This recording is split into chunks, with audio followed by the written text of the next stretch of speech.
Chapter 22. It was dusk, and Edward was walking down a sidewalk.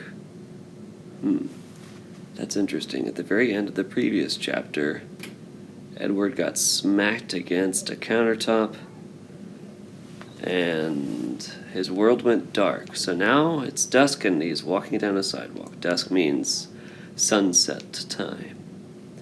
He was walking on his own, putting one foot in front of the other without any assistance from anybody. He was wearing a fine suit made of red silk. He walked down the sidewalk, and then he turned onto a path that led up to a house with lighted windows. "I know this house," thought Edward. "This is Abeline's house. I'm on Egypt Street." Lucy came running out the front door of the house, barking and jumping and wagging her tail. "Down, girl," said a deep, gruff voice. Edward looked up, and there was Bull standing at the door. "Hello, Malone," said Bull. "Hello, good old rabbit pie. We've been waiting for you." Bull swung the door wide, and Edward walked inside. Abeline was there, and Nellie and Lawrence and Bryce. "Susanna," called Nellie. "Jangles," said Bryce. "Edward," said Abeline. She held out her arms to him, but Edward stood still. He looked around the room. "You searching for Sarah Ruth?" Bryce asked. Edward nodded. "You got to go outside if you want to see Sarah Ruth," said Bryce. So they all went outside, Lucy and Bull and Nellie and Lawrence and Bryce and Abeline and Edward. "Right there," said Bryce. He pointed up at the stars. "Yep," said Lawrence. "That is the Sarah Ruth constellation."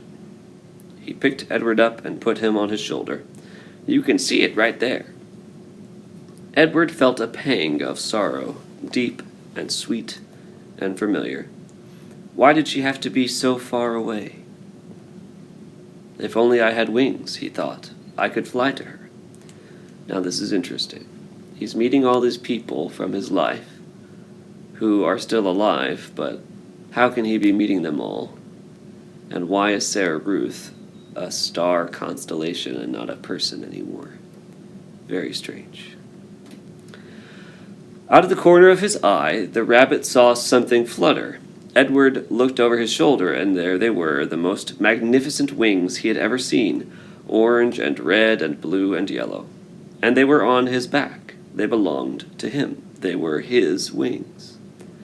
What a wonderful night this was. He was walking on his own. He had an elegant new suit, and now he had wings. Remember, he was wishing for wings back when he was stuck as the scarecrow in the field. And now he's got them. How great is that? I wonder what it means. He could fly anywhere, do anything. Why had he never realized it before? His heart soared inside of him. He spread his wings and flew off Lawrence's shoulders, out of his hands, and up into the nighttime sky toward the stars, toward Sarah Ruth. "No!" shouted Abeline. "Catch him," said Bryce. Edward flew higher. Lucy barked. "Malone!" shouted Bull. And with a terrific lunge, he grabbed hold of Edward's feet and pulled him out of the sky and wrestled him to the earth. "You can't go yet," said Bull. "Stay with us," said Abeline. Edward beat his wings, but it was no use.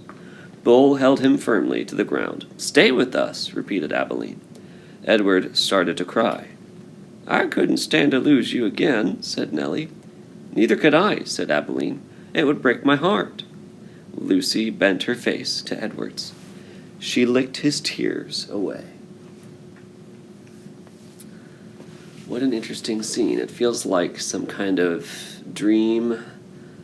If you've heard of this, a near-death experience, right? Where your mind is picturing things as your body is close to death. But I wonder why Edward has pictured things this way.